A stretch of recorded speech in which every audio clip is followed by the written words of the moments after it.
Pessoal, dando continuidade ao nosso estudo aí na nossa web aula, nossa primeira unidade da nossa primeira web aula, nós vamos falar um pouquinho mais, discutir agora juntos, um pouquinho essa questão da escolha do tema. Olha só, na nossa tela está a seguinte questão. O tema na pesquisa histórica, como que a gente pode começar a pensar essa escolha do tema? De onde que vem essa vontade da gente escolher um tema, da gente pensar, não, por que eu vou escolher essa temática, ou esse fato histórico, ou qual abordagem que eu vou fazer, por que eu vou escolher essa abordagem e não outra? Não é? Se eu vou tratar um tema relacionado à política, se eu vou tratar um tema relacionado à economia, ou seja, como que eu estou pensando esse tema? E antes da gente pensar um pouquinho nisso, sobre o tema exatamente, a gente tem que pensar o seguinte: por que eu estou fazendo pesquisa? Para que serve essa pesquisa? Então, esse é o primeiro motivo que deve te levar para que você faça a escolha do tema. Porque olha só, quando você se predispõe a fazer a escolha de um tema, é porque você tem um objetivo. Aquele tema foi escolhido por você porque, na verdade, você quer algo com ele. Você quer pesquisar aquele tema ou, voltando lá na tela, olha só, porque é uma questão pessoal sua, não é uma escolha pessoal porque aquele tema te agrada, aquele tema é interessante para você. Então é isso que te leva a realizar essa pesquisa, porque o tema te agrada, não é? Então esse geralmente é um dos primeiros passos que leva um pesquisador a fazer a escolha do seu tema. Quando ele pensa, para que eu vou realizar essa pesquisa? Né? E ele vai escolher as suas fontes, escolher a sua abordagem, obviamente que ele vai fazer a escolha de um objeto e de um tema do qual ele tem afinidade pessoal, ou pode ser também que seja um tema do qual ele já tem um conhecimento prévio, não é isso? Então essas coisas são muito importantes quando a gente pensa a escolha do tema. Agora, quando a gente pensa em escolher um tema para fazer uma pesquisa histórica, a gente tem que estar atento a algumas questões. Por quê? Porque nem tudo que é possível ser estudado por uma pesquisa é possível ser estudado por uma pesquisa histórica. E por que isso acontece? Por exemplo, você pode se interessar, de repente, em estudar a gravidez na adolescência. Mas será que o estudo da gravidez na adolescência é pertinente para a pesquisa histórica? Ou, de repente, você gosta muito de alguns temas ou de alguns povos antigos, como, por exemplo, o povo lá da Mongólia, não é? De repente, você se interessa por esse assunto. Mas será que ele tem pertinência para a pesquisa histórica? Então, são questões que a gente tem que fazer antes de iniciar a escolha do tema. Pensar sobre isso, se é pertinente para a pesquisa histórica, se é possível esse tema ser estudado pela história, se é possível construir algum conhecimento histórico através desse tema que eu escolhi. Então, esse é um primeiro caminho do qual você tem que pensar, ok? Segundo, é importante que seja um tema que você tenha afinidade? Sim, porque obviamente que aquilo que você estiver estudando, você realizar uma pesquisa, desenvolver um método, não é? Buscar livros sobre o assunto, artigos científicos, buscar fontes ou fazer entrevistas, enfim, dependendo do método científico que você for adotar. Agora, claro que para fazer tudo isso, é preciso que no mínimo você tenha afinidade com aquilo que você está estudando. Você tem sim que ter uma certa afinidade com o seu tema. Agora, isso não é suficiente. Não é suficiente que o tema tenha pertinência histórica e também não é suficiente que você tenha afinidade com o tema.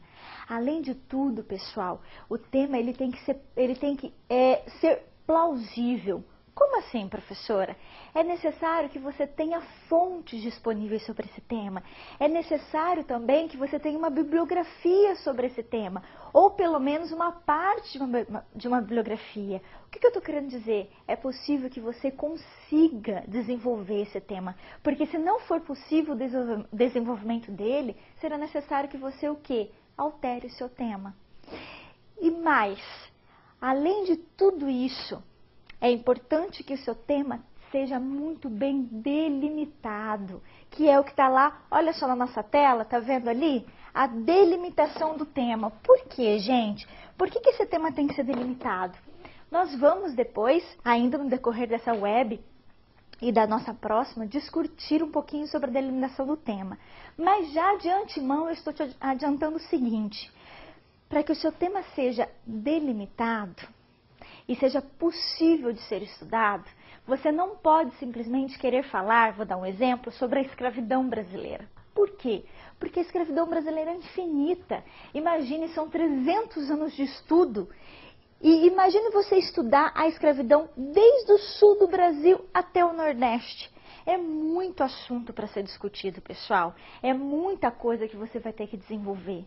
Então, faça necessário que você delimite seu tema. Ótimo, você quer estudar escravidão porque você tem afinidade com o tema, não é? Você já tem um conhecimento prévio sobre o tema, você tem disponibilidade de fontes históricas e bibliografia sobre o tema? Perfeito! Então, faça necessário que você faça o quê? Justamente porque você faça uma delimitação, desculpe, sobre esse tema. Por quê? Porque não é impossível estudar escravidão no Brasil todo.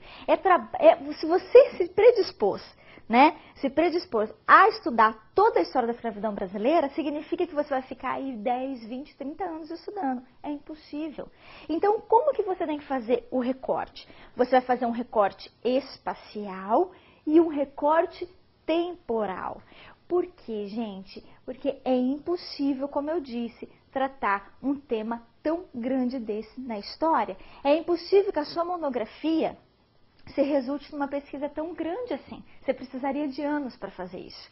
Então, agora, se você resolver estudar a escravidão, por exemplo, em São Paulo, ou a escravidão na Bahia, né, no final do século XIX, aí eu entendo que é o quê? Uma pesquisa plausível. É o porquê. É uma pesquisa delimitada, com um tema delimitado. Aí sim é possível trabalhar. Então, antes de você escolher todo o tema, antes de você pensar no assunto, claro que quando você for pensar sobre o assunto, você vai pensá-lo de uma maneira geral. Você vai dizer, poxa, eu acho tão legal estudar o nazismo, ou, nossa, eu me interesso tanto sobre ensino de história, não é? Ou eu me interesso sobre a política brasileira, ou eu penso e de repente estudar o período Vargas. Perfeito, claro que você vai partir disso, né? De uma escolha pessoal, de um tema que você goste, e você vai partir do quê? De algo amplo. Mas quando você for iniciar a pesquisa, quando você começar a desenvolver e elaborar o seu projeto, né, é necessário que o quê? Que você faça a delimitação do seu tema, para que ele se torne plausível para a história, para que seja possível desenvolver essa pesquisa. Porque senão o conhecimento vai ficar muito amplo e vai ficar inespecífico. Né? Acaba não tendo credibilidade. Quando a gente resolve escrever uma pesquisa que é ampla demais, ela fica sem muito fundamento, ela se perde, não é? Porque o conhecimento, pessoal, hoje ele tem que ser um conhecimento mais fragmentado, um conhecimento mais específico, não é? Que atenda todas aí as possibilidades, né, da construção do conhecimento histórico. Inclusive, quando a gente for trabalhar sobre a microhistória, quando a gente for falar sobre a história regional, vai ficar mais claro entender isso. Né? Antes era muito possível, vocês estão vendo aí na web aula, né, um pouquinho sobre essa discussão, era possível fazer uma história totalizante, uma história como se fosse do Brasil todo, mas hoje a gente vê que isso é impossível. Então, a escolha do tema, ela pode partir de uma questão geral, mas você tem que sempre delimitá-lo. Não se esqueça disso. E continue então aí essa discussão na nossa web aula.